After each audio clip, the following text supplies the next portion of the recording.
Hello, this is Darrell Castle with today's Castle Report. This is Friday, the first day of May, and this, the year of our Lord 2026. Yes, it's May Day. Today is May Day, but I don't celebrate today. My beat, once again, is war. This time I'm looking for options to end the war that Washington is currently fighting against Iran. Donald Trump began the U.S.-Israel war against Iran, apparently, because he wanted to deny Iran the chance to build its own nuclear weapon. That was always what we were told, anyway. That was at least the stated reason. Excuse me, folks. That was at least the stated reason for starting the war. Suppose you are Iran and the U.S. demands that you dismantle and cease your nuclear weapons development program. Would you have any reason to comply with that demand? Considering what has happened to other countries in the Middle East, acquiring nuclear weapons might just be the only way left to prevent becoming a victim of a regime change war. Think about it like this for a moment.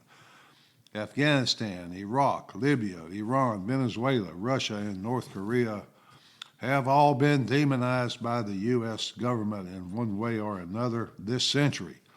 The only two that remain uninvaded, Russia and North Korea, have nuclear weapons. The others do not. The leaders of those countries who do not have nuclear weapons are dead or locked in prison. I ask myself if the United States would be threatened if Iran were allowed to develop nuclear weapons. My conclusion is that it would not.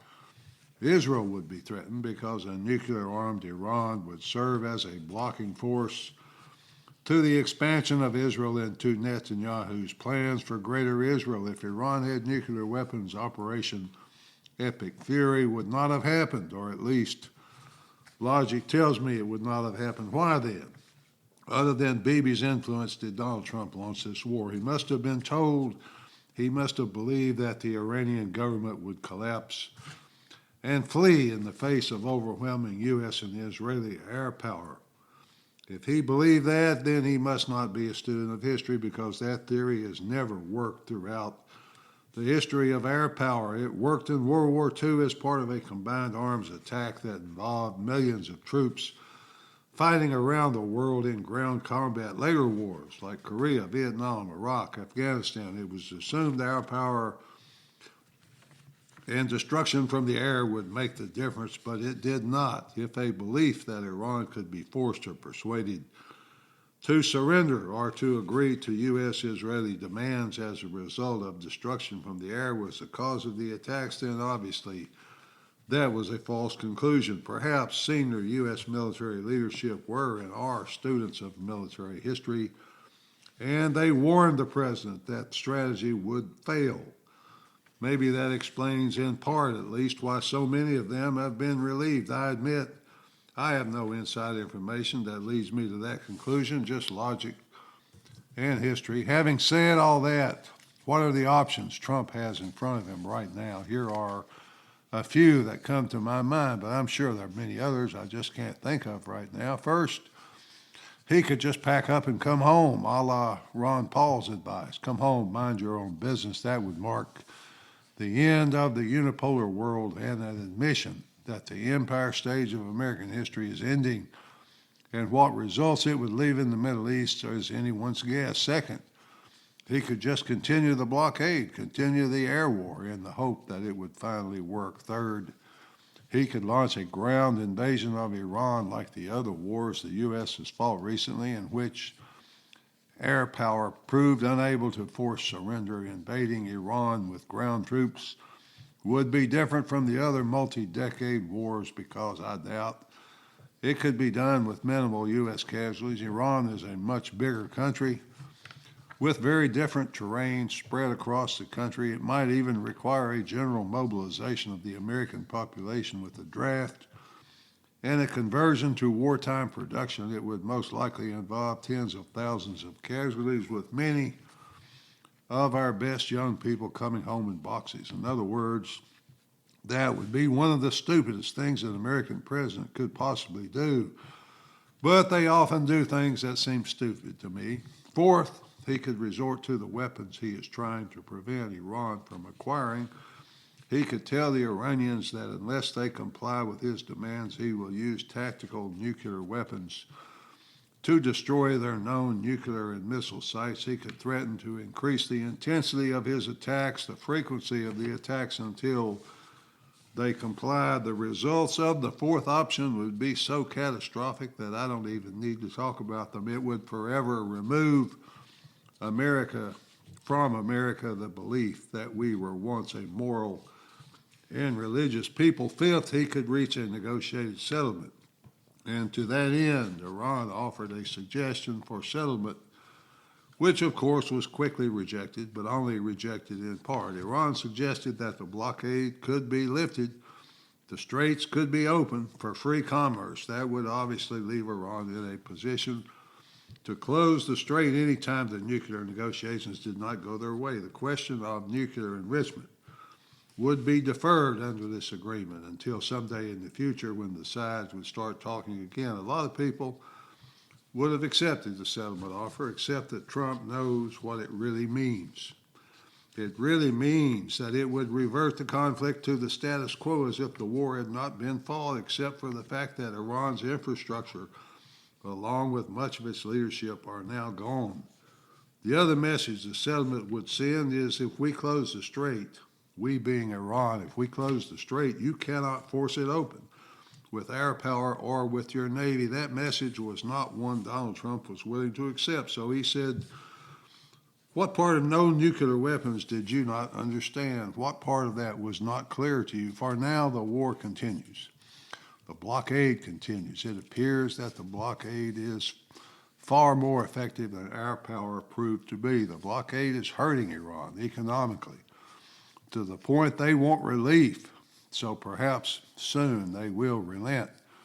The president's ego could be salved with victory. He admitted when he announced that the settlement was rejected that the blockade was more effective than the bombing. Quote, they are choking like a stuffed pig. It's going to get worse for them, end quote. Perhaps the analogy of a stuffed pig is not the proper one to use with the mullahs, but that is Donald Trump's style, not mine. He went on to say that they want to settle.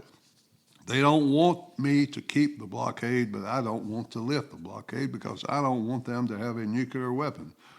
Iran had to do their tough talk as well, saying it would engage in, quote, unprecedented military action, unquote. U.S. Central Command Admiral Brad Cooper said, quote, right now there are 41 tankers with 69 million barrels of oil that the Iranian regime can't sell. That's an estimated $6 billion plus from which Iran's leadership cannot financially benefit. The blockade is highly effective. U.S. forces remain fully committed to total enforcement, end quote. The Pentagon's accounting office announced this week, told the American people that so far the war has cost about $25 billion in taxpayer money. When I hear that, I raise an eyebrow because I have a good idea of what it costs to maintain a carrier battle group at sea and to maintain in-flight operations. I know what it costs to keep a carrier-based aircraft in combat mode, let alone a massive B-52 or one of the stealth bombers, tens of thousands of troops deployed with some 32,000, at least 32,000 bombs and missiles dropped on Iran. I just don't think all that can be done for $25 billion, folks. The money is one thing, but the war has cost at least 15 American lives, about 400 wounded, although casualty figures have been very hard to come by. Let's not forget the billions of dollars reportedly incurred in damage from Iranian missiles to U.S. bases across the region. Damage assessment in the Gulf states and in Israel to U.S. property has been almost impossible to obtain accurately, so why lie about the $25 billion if that department lies each year about the trillions that go unaccounted for by the GAO or Government Accounting Office? I suppose it's not a stretch for them to lie about the cost of war. So I will assume that the Iranians are politically astute people, politically astute enough to know how this war is affecting U.S. politics. It is terribly unpopular here in America. It is a threat to control of the House and Senate. In addition, I spoke to a gentleman the other day who had recently been in Ireland. He said that in the U.S. terms of measurement, gasoline was running about $12.50 per gallon in Ireland. Heating oil was unaffordable for most people. That condition probably exists across Europe, and if so, it would make Iran probably have confidence to just hang in there. Hang on, folks, because pressure will force Trump's hand. Time will tell if that works or not. Finally, folks, according to UNICEF, about 1,800 Iranian children have been killed or wounded by the war on Iran. I don't know if that number is accurate, but if the accurate number is more than zero, it's too many. However, as you are painfully aware, my opinion is that this war is a stupid waste of lives and resources and should end as soon as possible. Having said all that, however, the men and women fighting it are my brothers and sisters. I stand with them always. At least that's the way I see it. Until next time, folks, this is Darrell Castle. Thanks for listening.